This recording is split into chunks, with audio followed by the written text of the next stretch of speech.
아까 우리 내가 깊은 곳에서 그 찬양 불렀잖아요. 363장이던가요. 그리고 또 내주는 강한 성령 그 찬송을 불렀는데 두 곡 다 마틴 루터가 종교개혁자 마틴 루터가 썼거든요. 근데 여러분 이제 가끔씩 제가 말씀드리는데 마틴 루터 외갓집이 그 어머니 집이죠. 지금 그 지명은 아이제나흐라는 지명이에요. 아이제나흐라는 지명이고 거기에 이제 루터가 나중에 피신에 있었던 성 바트북 성이 있는데 그 에어푸트 그쪽이 바하의 그 선조들이 살던 곳이에요. 그러니까 이 루터의 어머니는 바하의 외갓집 친척이에요. 가까운 친척이라고요. 그래서 나중에 이제 피신 갈 때 그 외갓집이 있는 아이즈나크 쪽으로 피신을 가는 것을 볼 수가 있는데 300년 동안이나 음악을 해왔던 집안이에요. 그 바하 집안이요. 지금도 거기 방문하면 바하가 썼던 악기들, 옛날 악기들 다 전시되어 있거든요. 루터는 그런 분위기에서 그 어머니로부터 음악의 그 소질을 타고난 것 같아요. 그래서 어릴 때부터 그 소위 말해서 찬양대 있잖아요. 찬양대를 아주 어릴 때부터 찬양대를 했어요. 계속 수도원 들어갈 때까지 찬양대를 했었던 것을 볼 수가 있습니다. 그리고 나중에 종교개혁을 하고 나서 이 음악을 작곡을 여러 곡들을 작곡을 했는데 그 중에 우리 찬송가에 루터의 곡이 정확하게 제가 모르겠는데 가장 많이 불려지는 곡이 내주는 강한 성령 그거고요. 그 다음에 이제 내가 깊은 곳에서 그거예요. 다른 찬송도 많이 작곡을 했어요. 그러니까 루터 그 독일 그 복음성가 성가집에는 이게 실려 있는데 우리나라에는 이제 여러 그 곡들을 실기 때문에 다 빼버리고 이 곡들을 실지 않았는데 이 두 곡만 지금 제가 알기로는 여기에 지금 실려 있습니다. 이게 음악에 있어서도 루터는 천재적인 소질을 가지고 있었고 그리고 하나님 말씀 다음으로 하나님께서 우리 인간에게 주신 그 최고의 축복을 인간에게 주신 복을 음악이라고 말했거든요. 말씀 다음으로 음악을 하나님께서 우리 인간에게 복을 주셨다고 이렇게까지 할 정도로 굉장히 그 루터는 음악을 좋아했고 또 음악을 작곡하기도 하고 또 노래도 잘 부르고 찬송도 잘 불렀고 그랬던 것을 볼 수가 있습니다. 그래서 제가 이제 그 독일에서 오기 전에 민슈너 오케스트라에서 그 오케스트라가 했던 내주는 강한 성령 그 오케스트라로 한 거예요. 그거 이제 집에 가서 한번 다시 그 CD를 한번 찾아봐야 되겠어. 우리 집에 어디 지금 꽂혀 있을 텐데 그 민슈너 오케스트라에서 한 건데 내주는 강한 성령 장엄한 곡입니다. 이 곡이요. 얼마나 멋있는지 모릅니다. 내주는 강한 성령 막 오케스트라에서 울려 퍼지니까 하여튼 그런 곡이라는 것을 여러분이 이제 아시고 루터가 음악을 그렇게 좋아했다는 거. 그리고 우리 크리스찬들이 교회 안에서 사실 찬송 빼면 교회가 그렇게 뭐랄까 좀 이렇게 그 오렌지를 먹으면 즙이 나와야 되잖아요. 근데 찬송 없이 이렇게 예배를 드리면 이게 냉랭할 수밖에 없는 것이거든요. 이 찬송을 하나님이 우리에게 선물로 주셨다는 것이 얼마나 감사한지. 자, 여러분,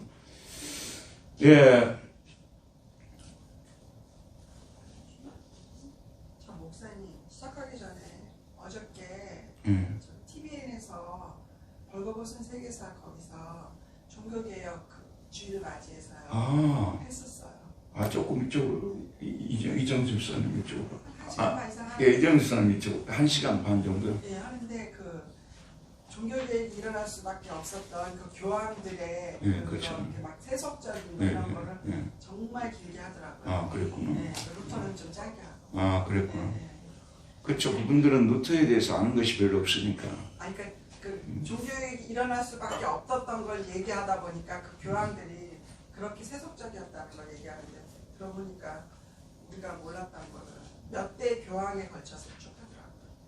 유럽 땅에 유럽의 그 땅들 있잖아요. 그 땅에 거의 그 3분의 1 이상이 교황 땅이라고 그렇게 알려져 있어요. 하도 기증하고 가는 사람들이 많으니까.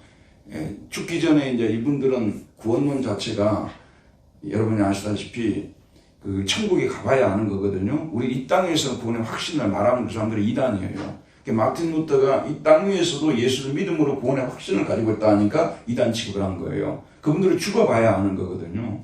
그렇기 때문에 이제 죽기 전에 이분들이 불안하니까 제만이 짓고 살던 영주들이나 이런 사람들이 땅을 너무 교황한테 많이 바쳐가지고 교황의 재산이 유럽의 그 최고 부자들 중에 더 부자라고 그렇게 얘기해요. 여러분 이제 종교 얘기 나왔으니까 한마디만 얘기할게요. 이제 1531년 10월 31일에 그 당시 비텐베르크 대학교에 오늘날로 말하자면 조교수였어, 조교수. 이제 갓 교수가 된 사람이죠. 젊은 교수, 조교수. 그 사람이 그 95개조 반박문을 써가지고 그 당시 대자보 문화가 그 당시 굉장히 발달했거든요. 그 이제 비텐베르크 성교회에다가 거기는 이제 그 대학생들이 예배 드리는 교회예요. 그 앞에다가 이제 붙여놓은 거 아니에요. 대자보를 붙인 거예요. 95개조가요. 이걸 이제 붙였는데,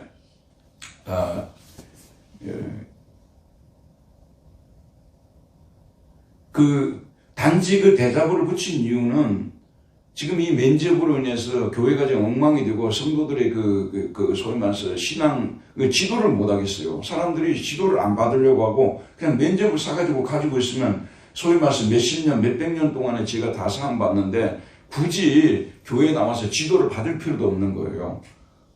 이런 엄청난 목회적 문제가 발생하니까 이건 안 되겠다 해서 그 95개조 반박문을 써서 그다 쓴 거 아니에요. 거기서 중요한 말이 나와요. 여러분 이 말이 제일 중요하거든요.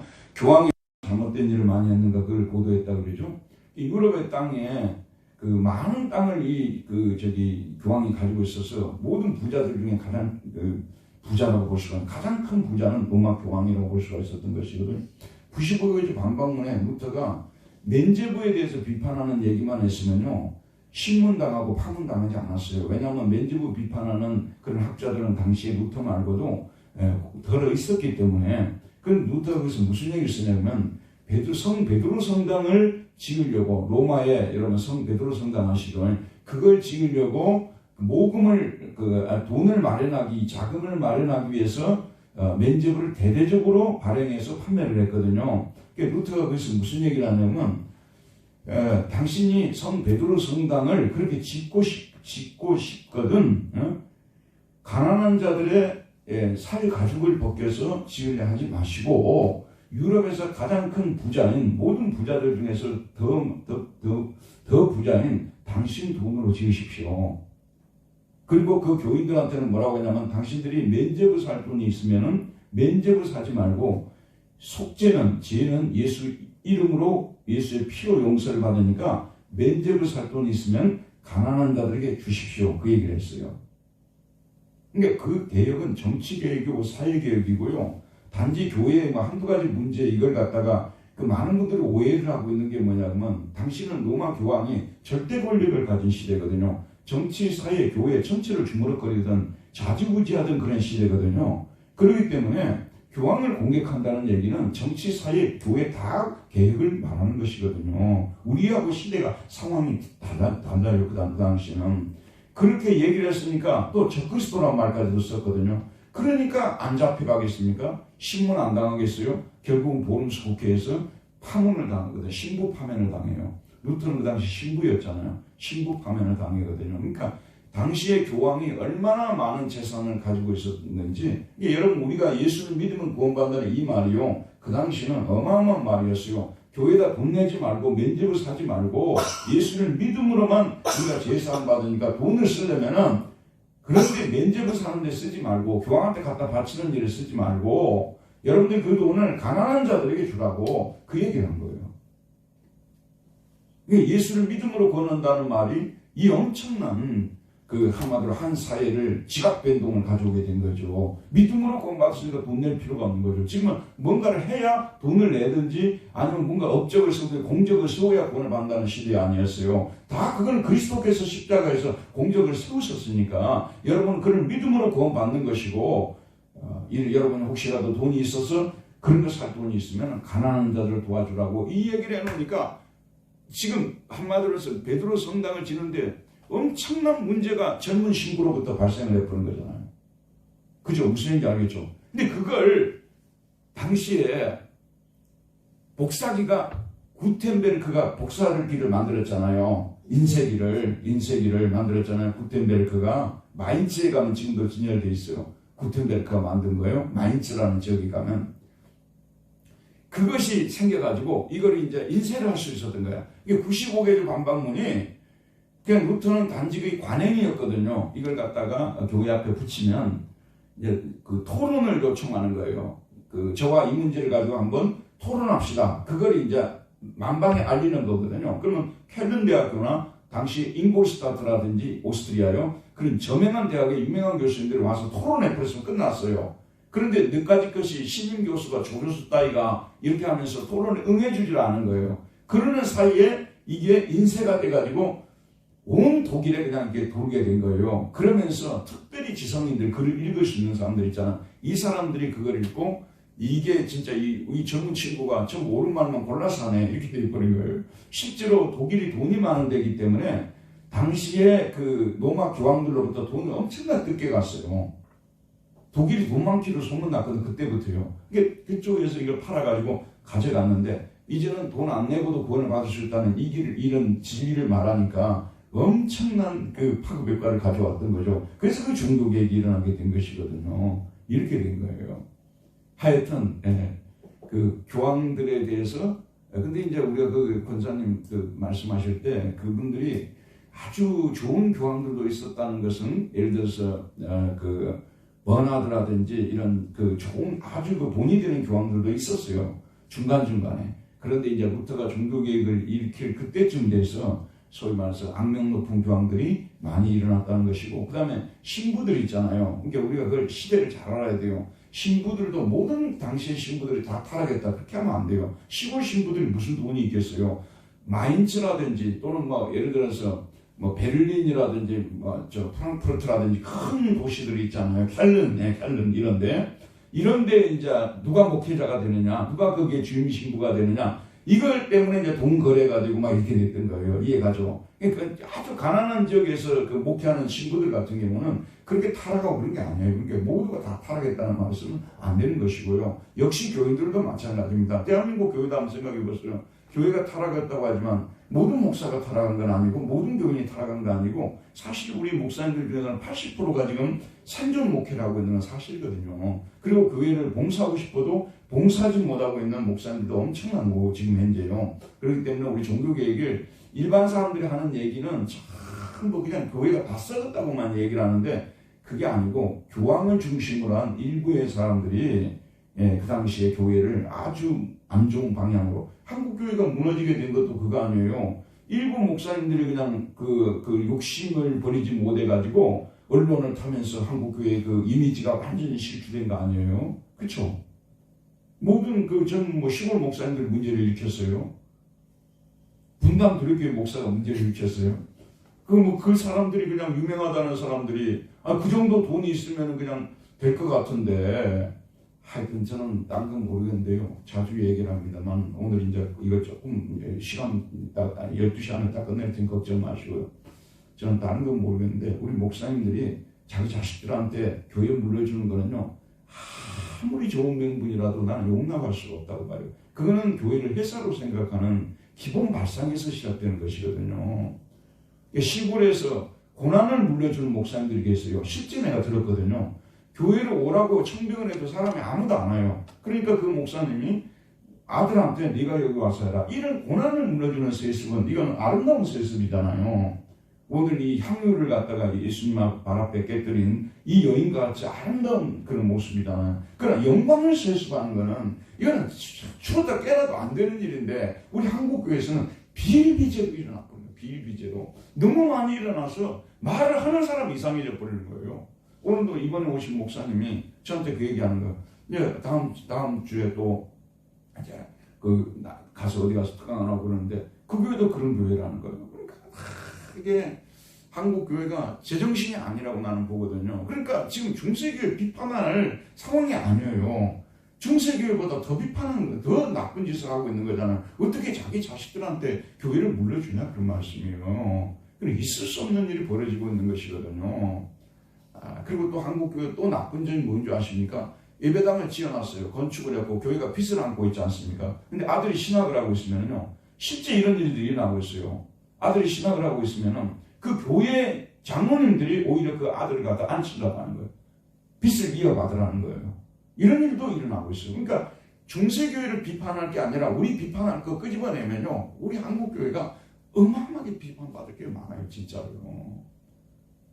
자, 지금도 무리하게 예배당 건축하다가 수없이 많은 빚을 지워가지고 나중에는 이단한테 그냥 이게 넘겨버리는 경우들도 있고, 뭐 안 좋은 일들이 얼마나 많이 일어나고 있습니까? 이게 중세교회 가 비판하고 교황이 비판하고 이런 얘기도 있잖아요. 중세에는 교황이 한 명이었지만 지금 우리 개신교회는 한국교회는 교황이 몇십 명이나 몇백 명이나 된다 그러잖아요. 웬만한 교회만 되게 되면 어느 정도 규모만 가지게 되면 교황의 버금갈 수는 없습니다만은 온갖 영광을 다 누리고 있다는 것이 한국교회라는 비판 아니겠습니까? 그러니까 저도 참 이런 걸 생각하면 굉장히 가슴 아픈 일이 벌어지고 있는데 이런 것들이 그냥 자연스럽게 받아들여지고 있죠. 당시에 면제부 판매하는 것도 그렇게 자연스럽게 받아들여지고 있었어요. 여러분 한번 보세요. 오늘 이것도 공부니까 들어보세요.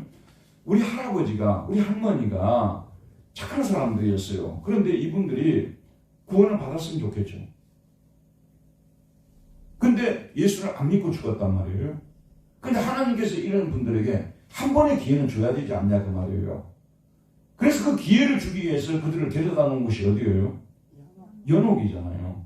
그러면 그 면제부 봉사들이 다니면서 설교한 내용이 뭐냐면 여러분의 조상이 지금 연옥에서 이 고통을 당하고 있는데 지상에 있는 자녀들로서 가만히 있으면 되겠느냐고, 뭔가라도 해야 되지 않겠느냐고.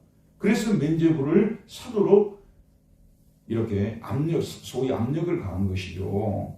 그러니까 이제 자기 부모가 구원받았으면 좋겠다는 생각은 지금 우리 시대는 아이고 이성의 시대이기 때문에 아무리 목사님이 그런 설교를 해도요, 지금 우리 시대는 시대 정신 자체가 이성의 시대 아니에요. 그렇기 때문에 그걸 비판적으로 받아들이거든요. 목사님이 저렇게 하는가 보다, 저걸 어떻게 받아들일 수 있냐 이렇게 하는 시대인데, 그 당시는 사람들이 연옥만 얘기하면요, 지옥보다도, 그건 제가 교회사를 공부하니까 알잖아요. 그 당시 사람들은 지옥보다도 연옥을 더 무서워했대요. 지옥보다 연옥을 더 무서워했답니다. 그 정도로 연옥하면 사람들이 그냥 벌벌 떨던 그런 시대에서 면제부 판매가 먹혀 들어가게 됐던 거죠. 참 그 시대나 지금이나 교회는 항상 이렇게 타락의 소지가 있고, 또 사탄이 기회를 엿보아서 우리를 또 끌고 가기 때문에, 이게 목사님들도 죄송합니다만은요, 구역을 다 정해가지고 발령을 내버려야 된다고 말이에요. 발령을. 그러니까 지금 여기에 분당 우리 교회가 있으면은 이찬수 목사님 거기 오래 하셨으니까 저를 거기로 보내고 이찬수 목사님 여기로 보내고 이러면은 평화가 우리가 있단 말이에요. 저하고 이찬수 목사님 만나가지고 커피 마시고 뭐 이렇게 밥 먹고 그래도 서로 갈등할 것도 없고, 당신은 큰 교회 하니까 좋겠노라고, 당신은 왜 그렇게 작은 교회를 하냐고, 뭐 이럴 생각을, 그 논쟁거리도 없고, 평화로울 수 있어요. 카톨릭이 그렇게 하잖아요. 발령을 내잖아요. 발령을 내요. 근데 이 발령을 내면 또 문제가 뭐냐면요, 열심히 안 해요.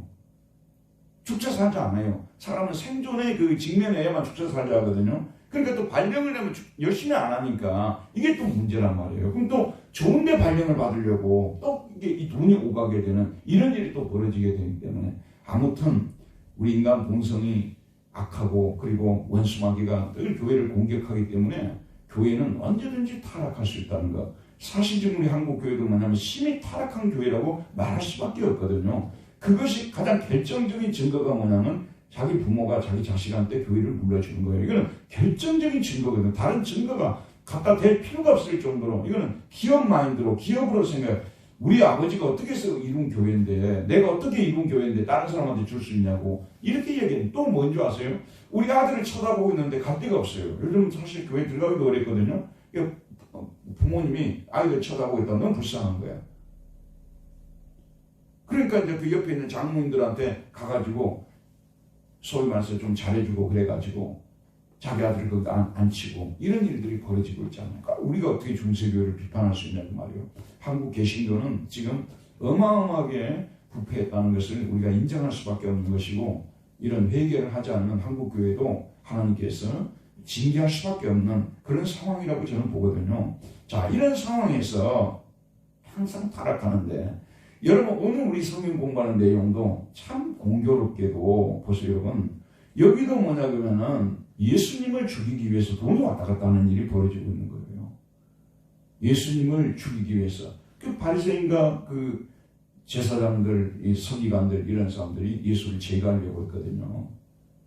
자, 이런 문제 여기서도 돈이 왔다 갔다 하는, 이미 예수님 계실 때부터 교회는 이미 타락했다는 것을 우리가 볼 수가 있는 것이거든요.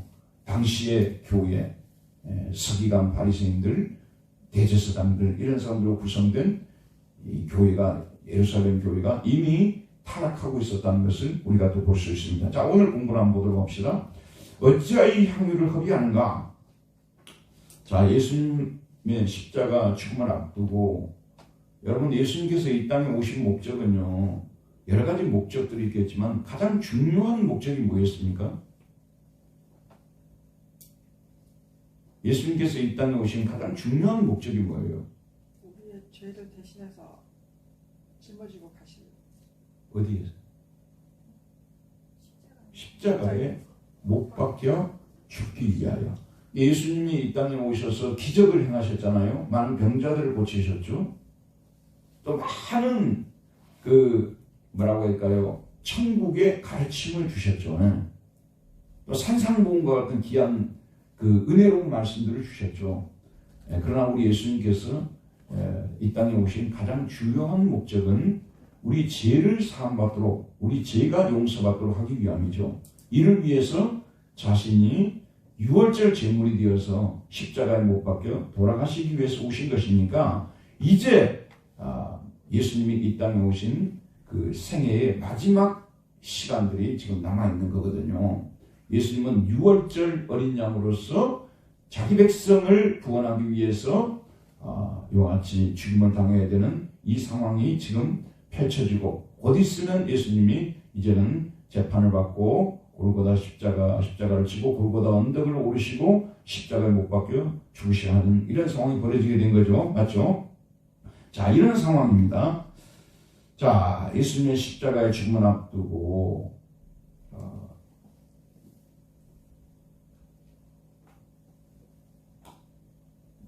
그 사람이 가장 큰 위기 앞에 섰을 때 충심으로 나를 위하는 사람인가, 그렇지 않은 사람인가, 이게 다 드러나게 돼 있잖아요. 보통 때는 너도 친구이고 나도 친구인 것 같거든요. 진짜 어려움을 당하게 될 때 누가 진짜 나의 친구인가, 누가 내 고난을 끝까지 감당해 줄 수 있는가, 나와 함께 고난을 받을 수 있는가, 이것이 바로 진정한 친구의 어떤 뭐라고 해야 될까요? 자격 아닐까요? 마찬가지입니다. 여기도 보면 십자가를 진다는 이 지금 상황이 첫 번째 제자들한테 예수님께서 몇 번 알리시잖아요. 그런데 제자들이 못 알아듣잖아요. 그리고 나중에 제자들은 도망가잖아요. 그 다음에 또 여기 바리새인, 서기관들 이런 사람들, 그 다음에 또 12제자 중에 한 명이 가룟유다. 자, 이런 사람들과 아주 대조적으로 등장하는, 진짜 죽음을 앞둔 시점에서 예수님께서 크게 위로를 받을 수 있는 한 사건이 일어나고 있죠. 자, 그 사건이 무엇인지 한번 보도록 할게요. 1번 한번 보도록 합시다. 1번입니다. 유월절과 무교절이 이틀 후로 다가오자 대제사장들과 서기관들은 예수님을 죽일 방도를 구했습니다. 그들이 쓴 방도 내용이 무엇입니까? 자, 유월절과 무교절이 이틀 후로 다가오자 대제사장과 서기관들이 예수님을 죽일 방도를 구했어요. 여러분, 그런데 이 사람들이 왜 유월절을 앞두고 예수님을 죽이려고 했을까요? 이게 참 모순적인 모습을 보여주고 있는데, 유월절 이때는 수많은 사람들이 모여들기 때문에 명절을 지키기 위해서 이스라엘의 3대 절기 중에서 제일 중요한 절기 아니에요? 소위 말해서 우리식 말로 강복절이잖아요. 해방기념일이잖아요. 그러니까 이때는 많은 민중이 몰려와서, 이때 만약에 예수님을 죽이려면 폭동도 일어날 수 있잖아요. 민중 폭동도. 왜냐하면 예수님을 그 당시에 수많은 민중들이 혹시 메시아가 아닌가 이렇게 생각하고 따랐기 때문에 소위 말해서 그 당시는 종교인으로서 슈퍼스타 아니었어요. 그렇죠. 그래서 이 바리새인과 서기관들이 예수님을 죽이려는 가장 큰 중요한 이유가 뭐죠? 중요한 이유는 뭐냐면요. 뭐 예수님이 하나님의 아들이라고 그런 말에 해서 죽이려고 하는 것은 여러 이유들 중에 하나고요. 왜 예수님을 그렇게 죽이려고 했어요, 이 사람들이요? 인기가 많아서. 바로 그거예요. 예수님이 자기들이 가지고 있던 인기를 다 가로채버리고 예수님이 민중의 슈퍼스타로 떠오르기 때문에 저도 여러분도 다 마찬가지예요. 우리가 항상 그 나쁜 사람은 나는 좋은 사람이고 저 사람은 나쁜 사람이고 이런 식으로 구분하는 법에서 탈피해야 돼요. 왜냐하면 아벨과 가인을 이야기하자면 아벨도 우리 안에 있고 예수 믿는 사람에게 속사람이라고 말할 수가 있겠죠. 그 다음에 가인, 이건 겉사람이죠. 아담이 물려준 사람. 우리에게 시기 질투라는 거, 이거 참 저도 최근에 그런 생각을 한 적이 있거든요. 이게 참 쓸데없는 것이고 아주 몹쓸 것이거든요.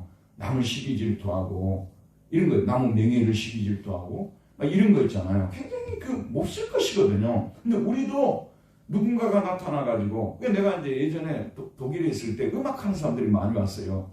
악기하는 사람들이 많이 오잖아요. 12시 절대 안 넘기니까 걱정하지 마세요. 악기하는 사람들이 많이 왔어요.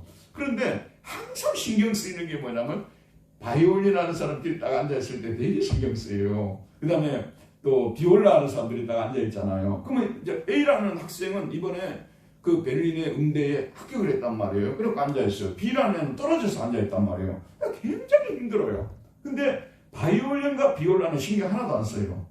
뭐 시기 질투할 일이 없잖아요. 비올라 아무리 잘해도 내가 시기할 일이 없잖아요. 항상 동종의 업체에서 문제가 생기는 거예요. 똑같이 출발했는데 얘는 큰 교회 담임 목사가 됐단 말이에요. 나는 조그마한 교회에서 펜센트로 지하교회에서 누가요? 펜센트로 지하교회에서 저는 이게 거룩한 카타콤베라 생각하고 전혀 부끄러워하지 않습니다만은 일반인들이 볼 때는 우리 교회 가보자 그러면 지하에 있네 딱 이렇게 나와요. 지하가 그렇게 성격이 별로 안 좋습니다. 이 지하가요. 그런데 항상 누군가가 나를 비교를 한단 말이에요. 그 특별히 저는 사탄이 자꾸 잠안하고 그럴 때 사탄이 와서 그걸 자꾸 비교를 해요. 그래서 굉장히 속상해요. 그게 사탄이 하는 짓이거든요.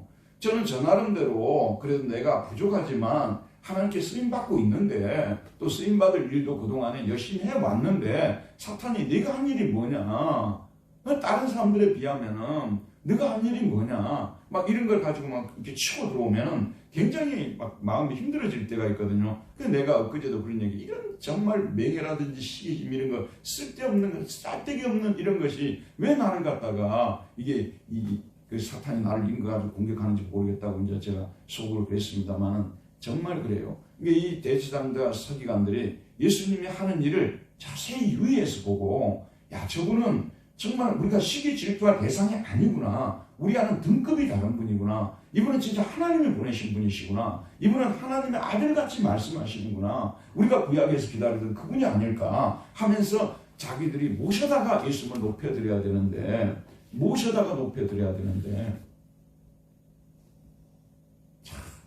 우리 교회 이번에 그 송 목사님 오셔서 설교하셨잖아요. 목사들도 마찬가지입니다. 자기보다 좀 실력이 있고 그런 사람은요, 강단에도 안 모시려고 하거든요. 이분도 굉장히 실력 있는 분이에요. 뉴욕 대학을 졸업을 했는데 그 미국의 그 회사에 취직을 했는데 연봉을 어마어마하게 받으셨대요. 그걸 이제 놓고 나오신 굉장히 실력파예요. 이런 분들을 모시려면 사탄이 뭐라고 하냐면, 혹시 내 인기를 교회에 와 있는 내 인기를 뺏어가 못 치냐, 이렇게 사탄이 장난을 치는 거예요. 교인들은 그런 훌륭한 분들을 모셔다가 말씀을 드려야 되는데 사탄이 하는 짓이 항상 이런 짓이에요. 저는 이제 그런 것들을 주님의 은혜로 잘 이길 수 있어서 훌륭한 분들을 이렇게 내가 모시면, 여러분 한번 생각해보세요. 나도 이렇게 자기네들을 갖다 모시면 자기네들도 저를 모셔야 되잖아요. 근데 자기네들은 또 저를 안 모시더라고요. 그거 참 속상하더라고요. 실제 그런 일이 있었어요. 나는 여기 모셔서 부흥회까지 뭐 열게 해주시고 막 이랬는데 또 그분들은 절대 저를 초청을 안 해요. 그 참 왜 그럴까? 왜 그랬을까? 이런 생각이 드는데, 따져놓고 보면 그게 시기질투 때문에 생기는 문제거든요. 그래서 나보다도 훌륭한 가르침으로 그들이 와서 우리 성도들에게 가르쳐서 내가 가르치지 못한 그런 것을 정말 그들이 배웠다면 그것으로 하나님께 영광을 돌리는 문제 아니에요. 돌릴 수 있는 거잖아요. 근데 우리 인간이 옹졸해가지고 그렇게 잘 못해요. 저부터 시작했어요. 자기보다 좀 훌륭하고 자기보다 더 잘 가르치고 자기보다 더 뛰어난 사람은 안 세우려고 가능한 하잖아요. 근데 여러분 우리 교회에 세우신 분들을 보면 지난번에 작년에 그 JDM 대표 있잖아. 우리나라 선교단체 중에 최고 넘버원이에요. 지금 CCD, IVP 시대가 아니에요. 그분이 완전히 최고분이거든요. 그 JDM 선 그분도 내가 모셔가지고 작년에 했잖아요. 이게 이런 분들을 모실 때는 항상 사탄이 와가지고 이렇게 시기 질투를 일으켜가지고 아니 그런 훌륭한 분들이 와갖고 너보다 더 잘하면 어쩌냐 이런 생각을 가져다 준다고요. 이게 굉장히 바리새인과 사두개인 서기관들이 예수님을 추리했던 것은 자기들의 인기를 뺏어가려고 했기 때문에 이거예요. 제가 오늘 이 말씀을 조금 길게 드릴 말씀은요, 우리가 항상 어떤 사람과 비교될 때가 있어요. 항상 그런 건 아니거든요. 근데 어떤 사람하고 비슷한 위치에 있는 사람하고 비교될 때가 있단 말이에요. 그럴 때 우리는 정말 이 명예라는 것을 헌신짝처럼 버릴 수 있어야 되고 이건 정말 아무것도 아무 쓰잘데기 없는 것이라고 생각하고 정말 발로 짓밟아 버릴 수 있는 그런 믿음을 가져야 되는 것이거든요. 우리 개인적인 싸움들을 해야 되는 거예요. 그걸 못 해가지고 하나님의 아들을 십자가에 못 박는 이 엉터리 같은 일을 하는 사람들이 오늘 등장하잖아요. 그리고 이 사람들이 6월절과 무교절 이틀 오다고 대제사장 서기관들은 예수님을 죽일 방도를 건네 첫 번째 방도가 뭐예요? 1절과 2절에 나오는데 흉계로라고 나오는데 이게 속임수를 써서 엔돌로스라고 되어 있어요. 엔돌로스라고 되어 있는데 히라보로 엔돌로스. 이 돌로스는 말하는 속임수, 그 다음에 교활함. 이게 예수님을 죽이기는 죽이는데 자기 손에 피 한 방울 안 묻히고 자기들 전혀 아닌 것처럼 포장해가지고 아주 기가 막힌 방법으로 제거해 버리는 거예요. 이걸 지금 우리 지금 현대사에서 제일 잘하는 사람 누군 줄 아세요? 2명 있어, 2명. 한 분은 푸틴이고 한 분은 시진핑이에요. 지금 시진핑은 적수가 없어요. 시진핑은요, 그 자기가 정적이라고 생각되는 사람들을 다 제거해 버렸어요. 얼마 전에 마지막으로 한 사람 죽었더라고요. 그 여러분 보셨죠? 리커창입니까? 그 사람 이제 제거하고 끝난 거예요. 푸틴은 이미 오래전부터 신문을 반대 말을 쓸 수가 없어요. 그 정도로 만들어버린 거예요. 지도세도 모르게 죽어본다니까요. 이 사람들도 지금 이제 지도세도 모르게 예수님을 죽여놓고 제거해버리고 싶은 그런 지금 그 음모를 꾸미고 있는 것을 보죠. 그 다음에 또 뭐예요? 그 내용이? 네, 그렇죠. 명절을 왜 하지 말자고 했죠? 네? 밀란이라는 민중폭동이 일어날 수가 있거든요. 아직도 수많은 민중들은 예수님을 누구로 알고 있는 거예요?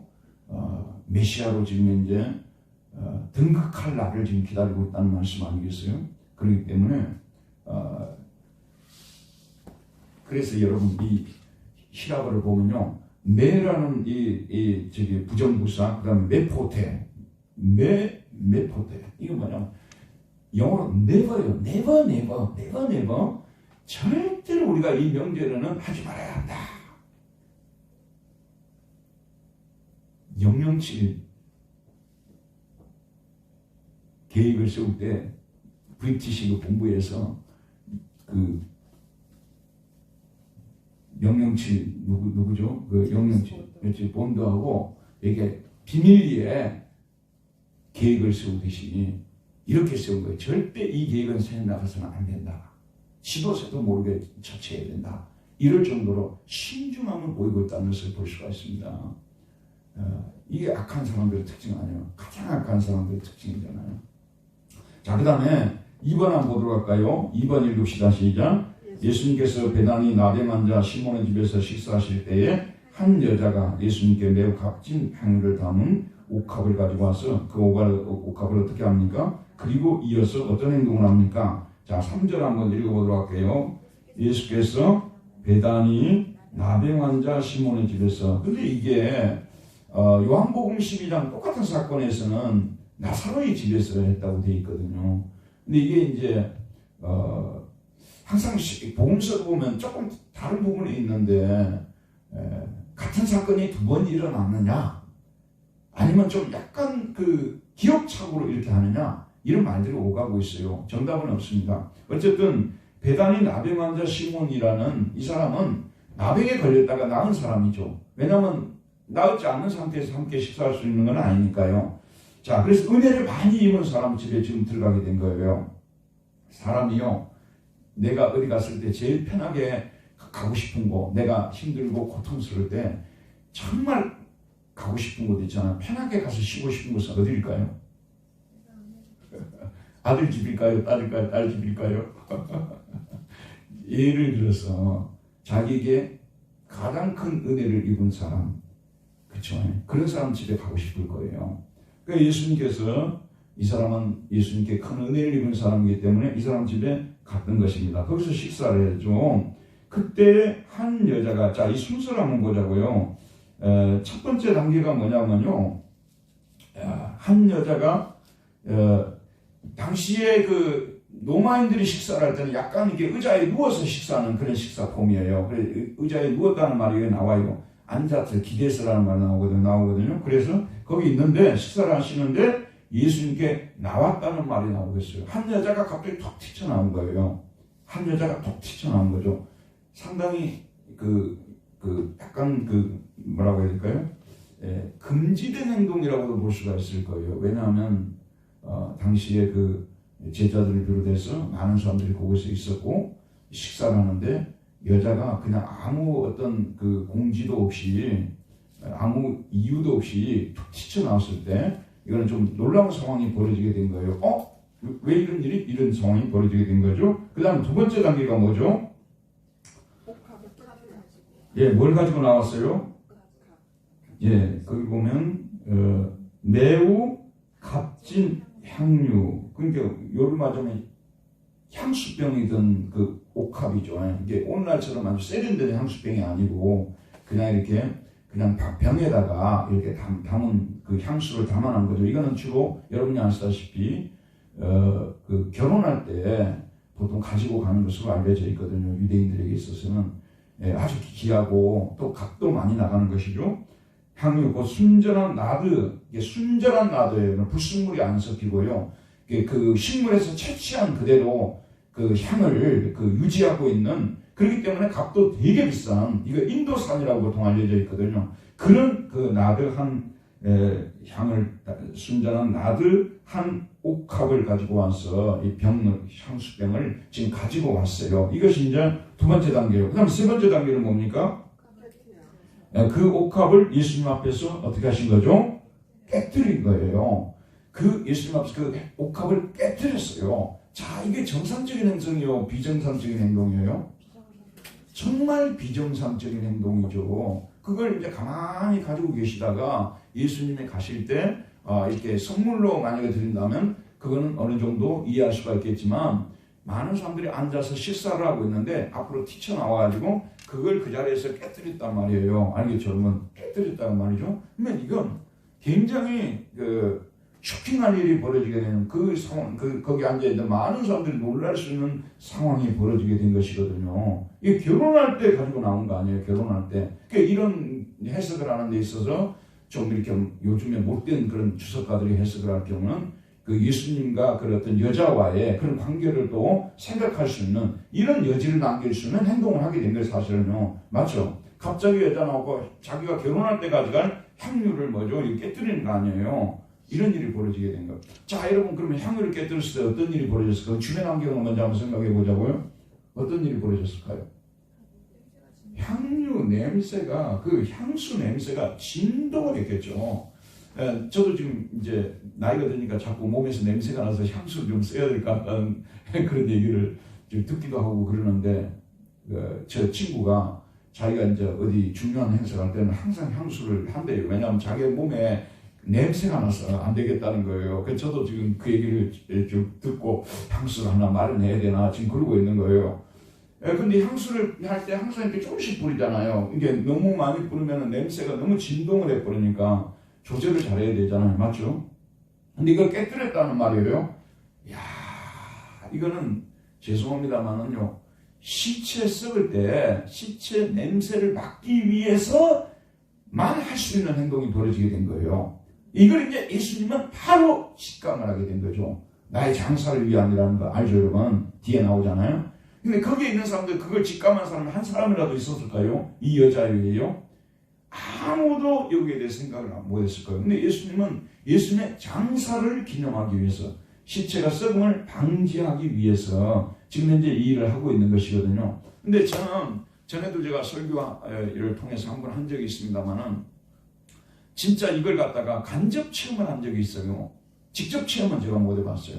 간접 체험을 했는데, 여러분도 누가 혹시 향수를 갖다가 방에다 다 쏟아가지고 냄새를 맡아본 적이 있으세요? 아직까지 없어요? 여러분 주변에 부자들이 없었어요? 네? 이거 왜 방망이 다 쏟아?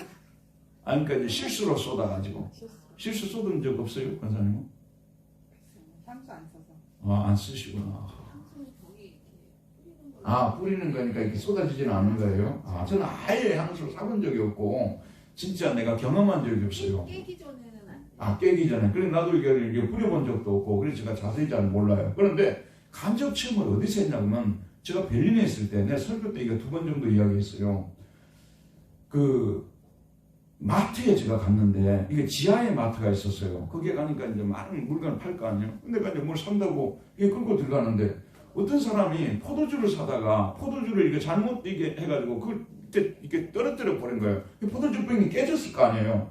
깨졌는데 그 포도주 냄새가 진동을 하는 게 진동을 해. 야, 깨뜨린다는 것을 제가 거기서 배웠어요. 이런 거구나, 이런 거. 이게 저나 여러분도요, 사실 우리 주님을 위해서 우리가 깨지려면 이렇게 포도주 병 깨지듯이 깨져버려야 되거든요. 향수병 깨지듯이 깨져버려야 돼요. 그래야 예수 냄새를 확 풍기면서 살아갈 수 있는데, 우리는 죽을 때까지 안 깨뜨리거든요. 여러분 이만큼이라도 깨뜨린 건 여러분 깨뜨리고 싶게 깨뜨린 게 아니라요, 하나님이 그냥 여러분들을 깨뜨린 거예요. 너무 예수 냄새가 안 나면 그리스도인 맞나 안 맞나 이런 의심을 받을까 봐서, 그래서 고난을 통해서, 역경을 통해서 우리 하나님께서 우리를 이만큼이라도 깨뜨려서 그나마 예수 냄새가 조금이라도 풍기고 있는 거지. 이해하죠? 그러나 원래 하나님이 바라는 것은 우리가 지금보다 10배, 100배, 1000배 더 깨지기를 원하겠죠. 근데 참 인간이 안 깨져요. 안 깨진다. 쉽게 깨질 것 같죠? 사람처럼 안 깨지는 그런 존재가 없어요.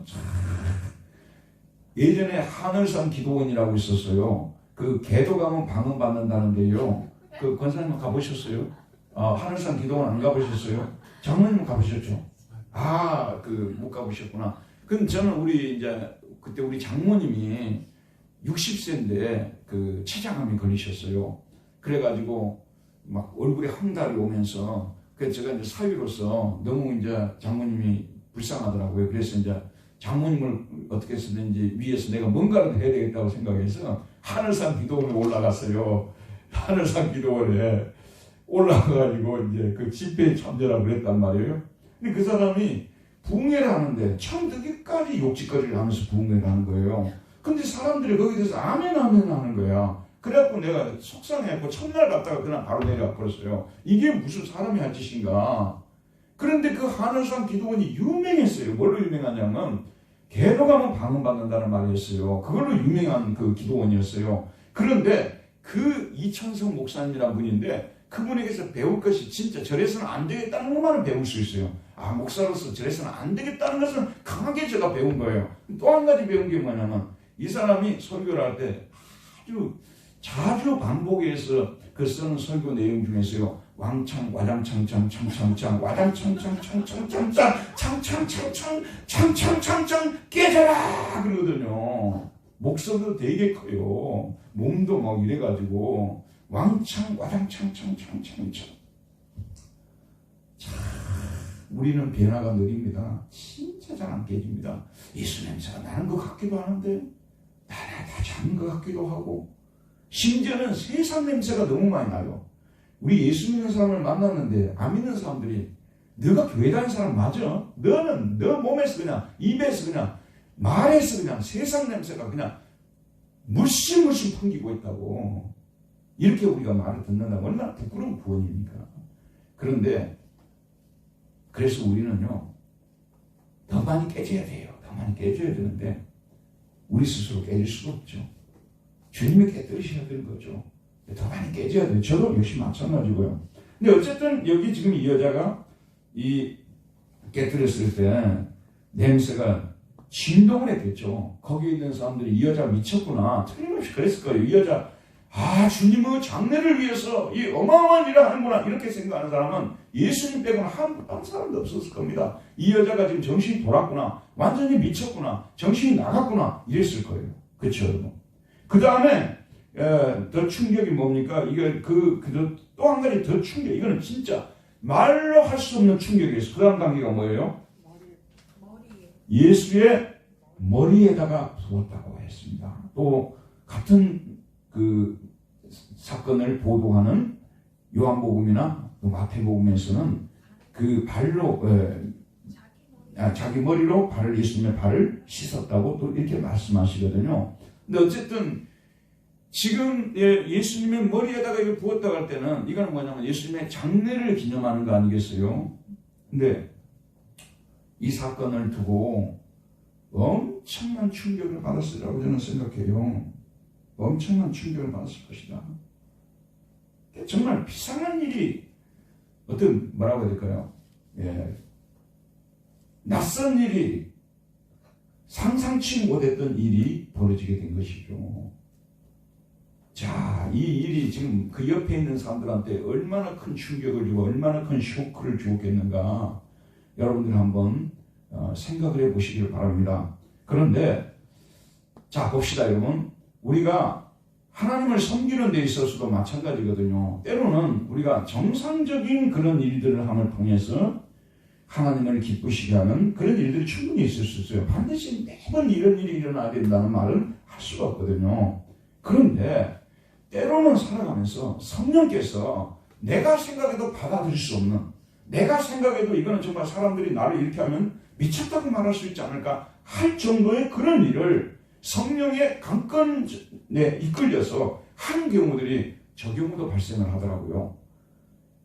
참 언젠가는 제가 한번 그런 간증을 하려고 하는데 너무도 귀한 간증이에요. 지금은 당분간 이야기 안 하고 싶어요. 근데 내가 생각해도 이거는 정상적인 행동이 아니야. 내가 생각해도. 그런 행동을 하나님께서 때로는 하게 하시더라고요. 그래서 주변 사람들이 볼 때는 다 미쳤다는 말이 나올 정도로 어떻게 그 엄청난 재산을 허비하느냐 이런 말이 나올 수밖에 없게끔 이렇게 하는 경우들이 있더라고요. 여러분 우리가 살아가면서 정상적인 방법으로도 하나님을 기쁘시게 할 수 있지만 때로는 주님의 이 복음이 따뜻하게 증거가 돼야 되는데 정말 내가 할 일은 무엇인가? 내가 가지고 있는 가장 소중한 것, 그것이 시간이 됐든 재능이 됐든 물질이 됐든 내가 가진 가장 소중한 것을 우리가 예전에 이런 말을 쓰잖아요. 나는 뭐 이것도 없고 저것도 없으니까 몸으로 때워야 되겠다 그런 말을 쓰잖아요. 솔직히 여러분 교회 안에서 우리가 주님의 교회를 섬길 수 있는 방법이 여러 가지가 있지 않습니까? 나는 뭐 많은 물질은 내지 못한다 할지라도 시간에 옥합을 깨뜨려 가지고 자주 교회 나와서 기도하고 새벽에도 나와서 기도하고 저녁에도 나와서 기도하는 그런 헌신을 만약에 누군가가 할 수 있다면 이 헌신은 놀라운 것입니다. 이건 비상한 것이고요. 그럼 옆에 사람들이 그럴 거예요. 가정일을 다 팽개치고 저런 일을 하면 저 사람 저렇게 하는 거 아니야? 제정신이야? 자기 일을 제대로 해야지? 이런 여러 가지 비난들도 나올 수 있을 것입니다. 이게 시간의 옥합을 깨뜨리는 거 아니에요. 여러분 물질의 옥합 부분은 뭐 제가 설명하지 않아도 여러분들이 너무 잘 이해하고 있을 테니까 더 이상 설명하지 않겠습니다. 살아가면서 이런 비범한 행동들이 가끔씩 우리에게 좀 나와줘야 돼요. 우리는 늘 평범하게만 늘 정상적으로만 하나님을 섬기려고 한다는 거죠. 그러니까 이 어마어마한 사건이 이런 일들이 일어나지 않게 되는 것을 우리가 볼 수가 있습니다. 그래서 저와 여러분 오늘 이 여인이 여자로서 그 사람들이 많이 모여있는 이 식사하는 자리에서 앞으로 뛰쳐나갔다는 것도 이게 놀라운 사건이었고 그 다음에 자기가 결혼할 때 가져가야 될 그런 귀한 향유 옥합을 예수님 앞으로 가져나갔다는 것 그리고 그것을 깨뜨려서 그것을 가지고 예수님의 머리에다가 부으셨다는 이런 비상한 행동들이죠. 엑스트라 오디너리 아니에요. 이럴 때는 영어로 엑스트라 오디너리 아니에요. 그냥 오디너리는 정상이란 뜻이고 엑스트라 오디너리란 말을 쓰잖아요. 이건 어떤 비상한 비범한 그런 행동이거든요. 이런 행동이 우리의 삶 속에서도 성령 안에서 일어나기를 우리가 기도해야 될 것이고요. 또 이런 헌신, 시간의 옥합이든지 물질의 옥합이든지 재능의 옥합이든지 이런 것들을 강하게 깨뜨릴 때 우리 안에 예수의 냄새가 강하게 진동하고 주변 사람들을 감동시키고 이와 같이 놀라운 역사들이 일어나게 만든다는 이런 생각을 가지시고 저는 남은 인생 속에서 이거는 이제 제가 간증할 수 있으니까 오늘 이것만 간증하고 이제 끝내도록 하겠습니다. 이거는 이제 제가 간증할 수 있을 것 같아요. 여러분 이건 뭐 돈 문제는 아니니까 원래 돈 문제는 좀 예민하잖아요. 근데 이건 돈 문제도 아니니까 제가 대학교 4학년 때 있었던 일이에요. 저는 이제 뭐 군대 문제가 다 해결된 사람이고 그런데 이제 그 당시 전방 경계 훈련이라는 것이 있었어요. 전방 경계 훈련이라는 것이 있었는데 이건 이제 그 대학생들이 무조건 다 갔다 와야 돼요. 군대 안 갔다 온 애들 체험학습이에요. 말하자면 그래서 이제 북한과 우리가 얼마나 지금 이제 긴장 관계 속에 있는지 북한이 그 침략 위협을 받고 있는지를 현장에서 실습을 시키기 위해서 전방 경계 훈련이라는 걸 시켰어요. 사실 지금 시대에는 말도 안 되는 일인데 그때는 그런 걸 시켰어요. 그래서 막 전부 학생들이 가벨로 다 갔다 오는 거예요. 이제 우리 과에도 가야 되는데 한 학생이 뭘 하다가 이 발을 다쳐버렸어요. 근데 이 친구가 자기가 발을 다쳤기 때문에 지금 생각해보면 그런 거예요. 자기가 발을 다쳐서 이번에 갈 수 없고 다음에 갈 수 있다든지 이런 걸 하면 될 거 아니에요.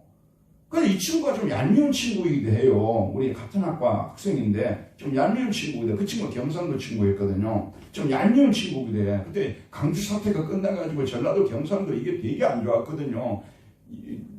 말씨 막 전라도면 막 주유소에서 기름을 안 넣어준다 막 이런 말이 막 오가고 할 그런 때였거든요. 근데 이 친구 또 경상도에서 오셨어 이분이.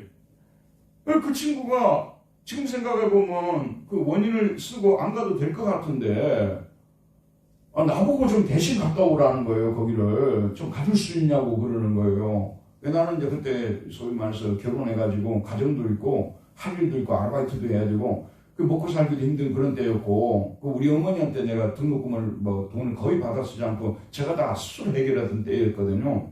근데 그 친구가 그걸 부탁을 하는 거예요. 나는 이제 4년 동안 우리 학과에서 열심히 교회 다니는 사람으로 유명했거든요. 그래서 저를 그냥 전도사로 취급했어요. 우리 학과에서는요. 그냥 일반 학생인데도 그럴 정도로 제가 좀 나름대로 좀 신앙적인 면에서 두각을 나타냈어요. 공부로서는 두각을 못 나타냈어요. 왜냐하면 4대 여자애들은 공부 잘하는 애들이 장난 아니거든요. 우리 과에 그 전남 전남여고 나왔는데 전남 전체 뭐 학력고사 수석하고 막 그런 애들이 막 들어있으니까 우리는 항상 시험 볼 때 그 애들한테 그 필기한 거 빌려가지고 이거 공부해가지고 우리 학점만 통과하고 다 다른 공부하고 그랬어요. 남자들은 다 다른 공부했어요. 막 사법고시 공부한 사람도 있고 뭐 공사 공부한 사람도 있고 뭐 다 그렇게 했기 때문에 공부를 여자들 못 따라갔던 거죠.